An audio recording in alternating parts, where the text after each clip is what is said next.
Good afternoon, everybody. Good to see you all.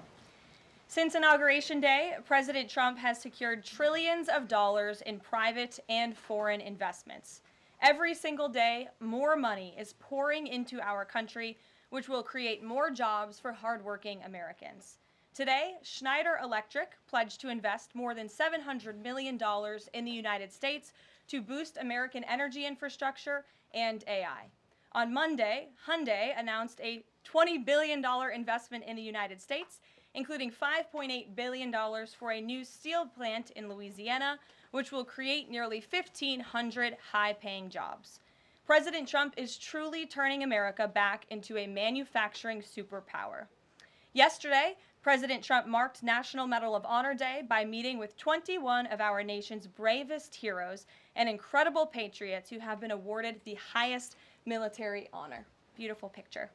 The president also signed a historic executive order to protect the integrity of American elections by strengthening voter citizenship verification and banning foreign nationals from interfering in U.S. elections. These are the common sense solutions that only Democrats could oppose. But voters deserve elections they can trust, and critical confidence is being restored thanks to President Trump's leadership. Later this afternoon in the East Room, President Trump will mark Women's History Month by honoring the exceptional women around our country, including the highly talented women in his administration and his cabinet. And on an additional scheduling update, the president will hold a press conference in the Oval Office today at 4:00 p.m. to announce tariffs on the auto industry, and I will leave that to him to make that announcement later. Unfortunately, all of this good is happening for our country. This administration is working hard on behalf of the American public every day, but the mainstream media continues to be focused on a sensationalized story from the failing Atlantic magazine that is falling apart by the hour. Here are the facts. The National Security Advisor has taken responsibility for this matter, and the National Security Council immediately said, alongside the White House counsel's office, that they are looking into how a reporter's number was inadvertently added to this messaging thread. We have said all along that no classified material was sent on this messaging thread. There were no locations, no sources, or methods revealed, and there were certainly no war plans discussed. The Atlantic has even admitted this themselves. Their release of these internal messages validates the truth, which we have been saying all along. If this story proves anything, it proves that Democrats and their propagandists in the mainstream media know how to fabricate, orchestrate, and disseminate a misinformation campaign quite well. And there's arguably no one in the media who loves manufacturing and pushing hoaxes more than Jeffrey Goldberg. Goldberg is an anti-Trump hater. He is a registered Democrat. Goldberg's wife is also a registered Democrat and a big Democrat donor who used to work under who? Hillary Clinton.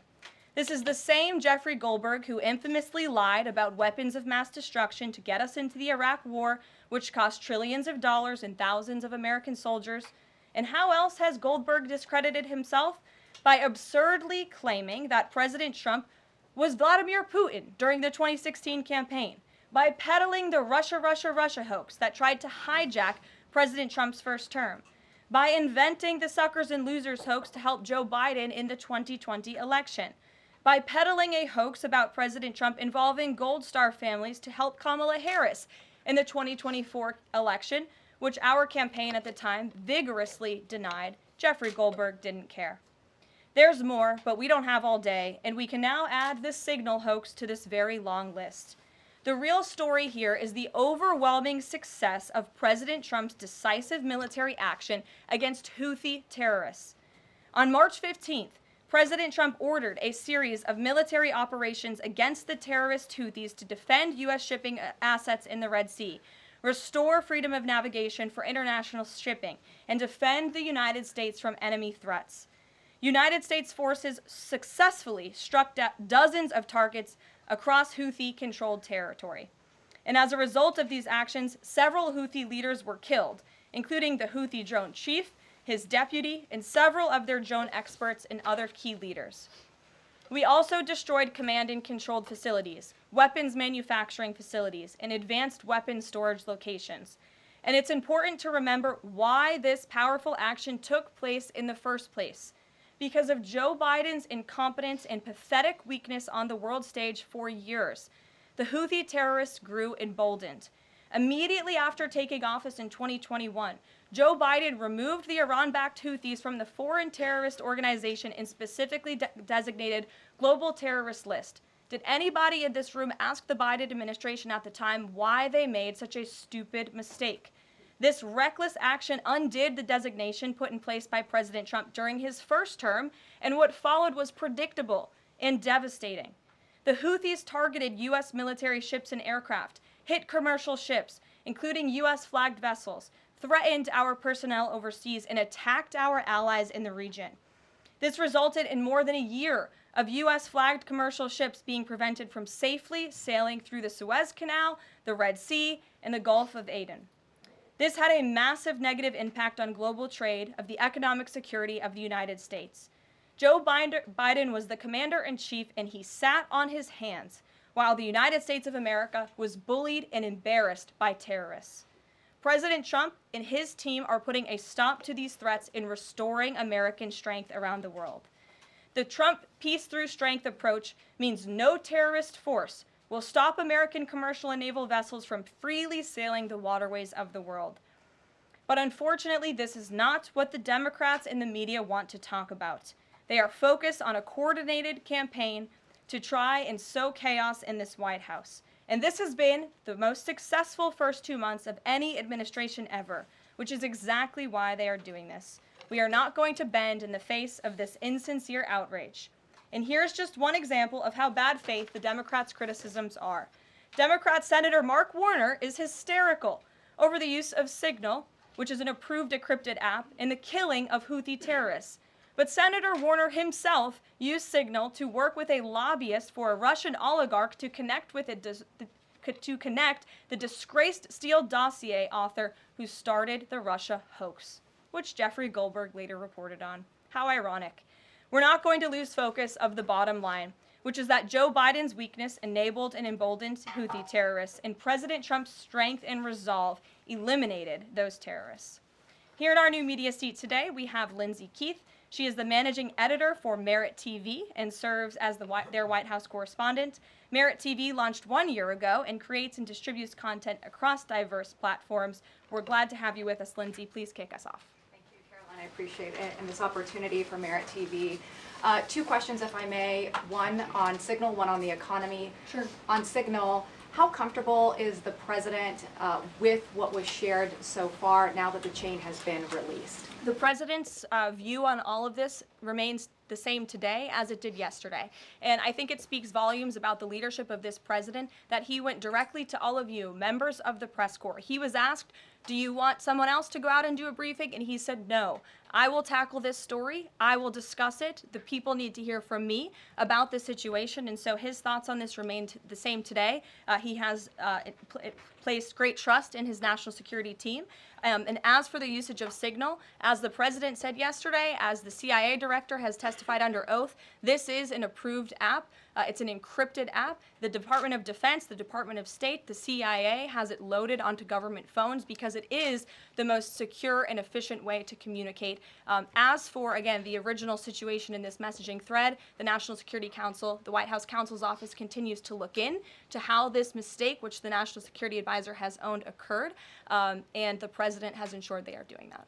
On the economy, consumer confidence hit a 4-year low this month. Can you help explain to the American people how tariffs will help them in the long run? Yeah, absolutely, and I'm grateful for the question. The American public will hear later this afternoon from the president directly on the topic of tariffs. And as you all know, April 2nd day, President Trump has proudly dubbed it Liberation Day for our country. What he means by that is it will be a day where the United States of America will no longer be ripped off by nations around this world. It will be a day where Americans finally see free and fair trade practices restored. We are no longer going to allow our allies, our competitors, and our adversaries to take advantage of American workers. And if you think about your hometown in the state that you grew up, Main Street looks a lot different today than it did many years ago. And President Trump wants to restore America as a manufacturing superpower around the globe. He wants products to be made right here in the in our great country with great, hardworking American hands that will ultimately result in higher wages and more money in the pockets of the American people. And he's also, in addition to tariffs, also determined to pass tax cuts later this year, as he did successfully in his first term, to put even more money back into the pockets of hardworking Americans.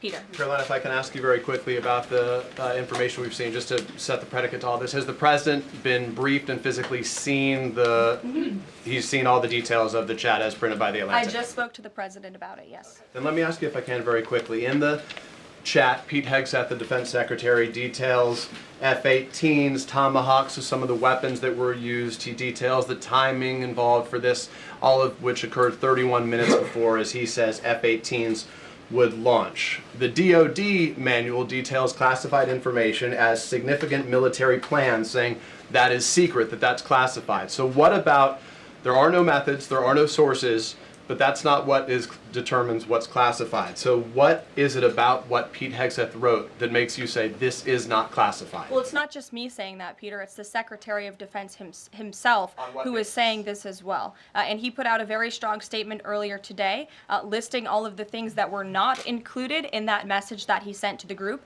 And again, this message, there was no classified information transmitted. There were no war plans discussed.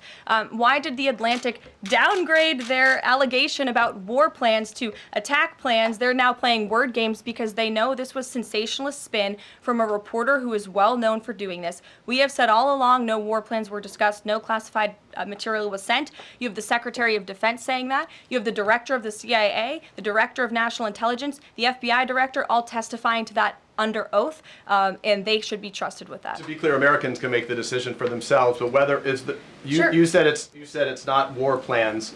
Would you characterize these as military plans, military operation plans? I would characterize this messaging thread as a policy discussion, a sensitive policy discussion, surely, amongst high-level cabinet officials and senior staff. And I'm so glad, Peter, that you said the American public can decide for themselves, because I think the American public should decide for themselves based on the outcome of this operation. And what happened in this operation? Terrorists that were allowed to run wild by the Biden administration were killed because of the direction and the determination of this president and his team. And this message also shows, this messaging thread also proved that President Trump has an incredibly dynamic team who is working incredibly hard, flying all over the world to secure world peace and to fix up the foreign policy crises that the previous administration left for this team to inherit. So to be clear, we all in this room and around the country would agree that we're glad no American service members were harmed, and we're glad that the mission was a success. We'll stipulate that. But the president said that Pete Hegseth said none of this was classified. So given the president has seen it now, and given the president understands that significant military plans are deemed classified as secret, how does the president view none of this, which details times and weapons and more, as being not classified? I've already been asked and answered this question. The president's thoughts on this remain the same today as they were yesterday, On what basis, as I'm well asking? as the Secretary of Defense. This question has been asked and answered. There was no classified material discussed. Jackie. On what basis I was Thank you. asking? Go ahead, Jackie. Thank you, Caroline. So why aren't launch times on a mission strike classified? Again, I would defer you to the Secretary of Defense's statement he put out this morning. There were various reasons he listed, things that were not included in that messaging thread that were not classified. And again, going back to the American public, do you trust the Secretary of Defense, who was nominated for this role, voted by the United States Senate into this role, who has served in combat, honorably served our nation in uniform? Or do you trust Jeffrey Goldberg, who is a registered Democrat and an anti-Trump sensationalist reporter? This president and this national security team are putting our national security and the American people first. We are restoring American strength around the world, and the results of this operation speak for themselves. Putting aside Jeffrey Goldberg, though, just for for American service members who are going to have to carry out these missions in the future, what I guess the message that's coming from the response to all this that we're hearing is that nothing sensitive happened, and I guess the logical conclusion of that is that if these messages had gone out publicly prior to the launch, that wouldn't have been a risk to service members. I don't know that they're comfortable with that. So can you explain, had these messages been published, would the plans have moved forward? Would the launch have still taken off? What I can tell you is that the President, as the Commander-in-Chief of our United States Armed Forces, and Secretary Pete Hegseth, who is an incredible man and a warfighter himself, take the lives of our American service members with the utmost responsibility, and they would never do anything intentionally to put their lives at risk. And again, they are working hard on that every single day, and we are protecting our service members while also restoring peace throughout this globe. It's something the previous administration has not done, and I would just add one more point. We are not going to be lectured about national security and American troops by Democrats and the mainstream media who turned the other cheek when the Biden administration, because of their incompetence, left 13 service members dead in Afghanistan, and not a single person in the previous administration was held accountable for that botched withdrawal. Joe Biden said, in fact, it was a great operation. That is despicable. It's unacceptable to this president and this Secretary of Defense. The National Security Advisor has taken responsibility for this inadvertent number being added to the messaging thread. But above all, we take the lives of our troops, safety, security, prosperity around the globe with the utmost seriousness. Goldberg's Karoline. intentions, do you believe Jennifer, that he go would ahead. release that to embarrass the administration ahead of the worldwide threats? Jennifer, go ahead. Given what you've said about the president's trust in his national security team, can you say definitively that no one will lose their jobs? No one will lose their job at all because of this signal situation? What I can say definitively is what I just spoke to the president about, and he continues to have confidence in his national security team. Karoline, please. One more, can I ask one more, Karen? On the targets in Yemen on March 15th, can you say were 100% of the targets that were planned for March 15th, were they all destroyed? Because that would be an indication if some of them were moved or they were not all hit, that maybe perhaps some of the enemies were able to get some of the information in that signals What channel. I can say about the operation is what the Department of Defense has put out there. I would refer to them for any further operational details. But there have been more than 100 strikes conducted against Houthi targets, and they have hit key Houthi leaders, air defense systems, command and control nodes, headquarters, weapons manufacturing and storage facilities, and these operations will continue until the freedom of navigation in our seas is restored and U.S. shipping can safely transmit without the fear of attack. And again, we believe that this has been a very successful operation thus far, and it will continue until this administration feels it no longer has to, and these terrorists have been taken out, which again is something the previous administration should have done, but they didn't, and now we've inherited this crisis. Stephen. Thank you, Caroline. I'd like to clarify something about the investigation and also ask about some conservative commentary. On the investigation, Mike Waltz said last night that he had spoken to Elon Musk about figuring out how Jeffrey Goldberg's number got in his phone. You mentioned the NSC and the White House counsel's office investigating. Can you just clarify who is investigating, who's leading that, and also Dave Portnoy, who endorsed President Trump, said today that he thinks that Mike Waltz should leave. Could you respond to that? Sure. Great respect for Dave Portnoy, but I just answered that previous question from Jennifer. As for your original question about who's looking into the messaging thread, the National Security Council, the White House counsel's office, and also, yes, Elon Musk's team. Elon Musk has offered to put his technical experts on this to figure out how this number was inadvertently added to the chat. Again, to take responsibility and ensure this can never happen again. Karoline. I have two questions. One on a follow-up on something you just said. But since we have these messages released, and you said that the president has now personally reviewed them, at the chat at one point, Pete Hegseth wrote 14-15 strike drones on target, and in all caps he said, "This is when the first bombs will definitely drop."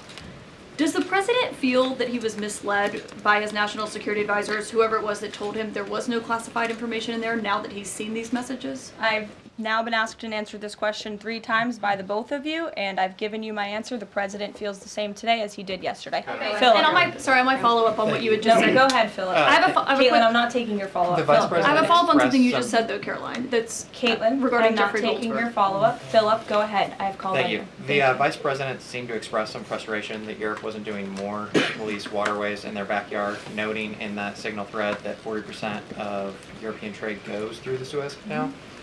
Does the president share that opinion and frustration? And then going forward, should the Europeans be responsible for policing that waterway? Well, the president was asked this question yesterday by the pool in the cabinet room, and he answered this question. He said yes, he believes that Europe has been, as the vice president put it, freeloading on the backs of American taxpayers and off the backs of the United States of America, and he wants to ensure that Europe pays their fair share. He's always been very honest and upfront about that, and I think the vice president shares those concerns with him as well. And then one more. Sure.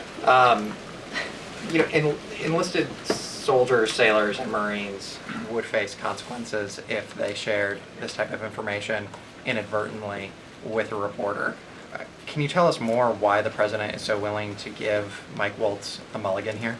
Again, I have now been asked and answered the same question using different language multiple times. If anybody has another question, there's a lot of different things going on in the world. We have tariffs possibly being implemented later today. The president is going to talk about that at 4 o'clock this afternoon. Sure, go ahead. Okay, thank you for taking my question. I wanted to first and foremost thank the administration for the election integrity executive order, because so many journalists for 4 years were banned from talking about this very subject. So thank you to the administration for that. My question is, yesterday President Trump, when signing the order, said that there is more to come when it comes to election integrity.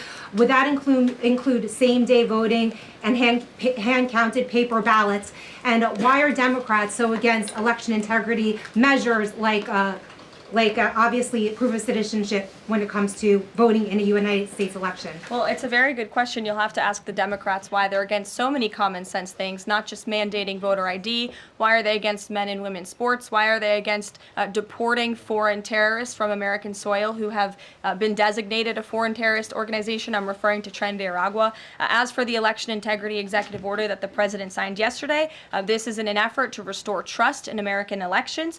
There were more than 10 steps taken, 10 executive actions taken throughout this one order. It directs the department, or the attorney general rather, in Homeland Security to prevent non-citizens from any involvement in administering elections. There's also another host of actions. We can provide the fact sheet for you, but it's a very strong election integrity executive order, and the president would also like to see Congress do something about this very important issue. Sure, go ahead. Karoline, the Republicans and Democrats alike have been expressing some concern about the frequency with which senior Trump officials have been using the Signal app. Has there been discussion, or will there be a review about how often they use Signal, and if you could explain to us how they might be considering other applications to get away from something like this happening again? Sure. Well, again, first of all, Signal has been an approved app for government use. It's an encrypted app, and as I said, it's the most safe and efficient way of communicating, especially when people can't be in a skiff or inside a room physically together. I think, as the president said yesterday, he wishes that everybody could be in the room, and it's our goal to ensure that everybody can be. But again, no classified information was discussed in this chat, and any time classified information is discussed amongst high-level officials across this administration, secure lines of communication are used, including, by the way, our special envoy, Steve Witkoff, who I understand the Wall Street Journal erroneously reported that he was on this Signal chat on a personal device while in Moscow. That is absolutely false. Steve Witkoff did not have his personal device, nor did he have his government device with him. He was given a classified, protected server by the United States government, and he was very careful about his communications when he was in Russia. So rest assured to the American public, this administration is taking every precaution when it comes to protecting our national security. And that's why the American people reelected this president, because they know that our national security is in good hands with the President of the United States. Speaking of the Vice President, I understand he's going to be speaking any moment now. I would hate to counter-program the Vice President of the United States. You'll also hear from the President at 3 o'clock. He will be honoring women's history at the Women's History Month celebration. We have a lot of great women across our cabinet who will be in attendance, so we'll see you all there. And then you'll also hear from the President again at 4 o'clock when he talks about tariffs. So plenty of time for more questions. Sorry it's a bit shorter today, guys. We'll see you later. Jeffrey Goldberg's number and Michael Waltz's phone if he's a registered Democrat and anti-Trump reporter.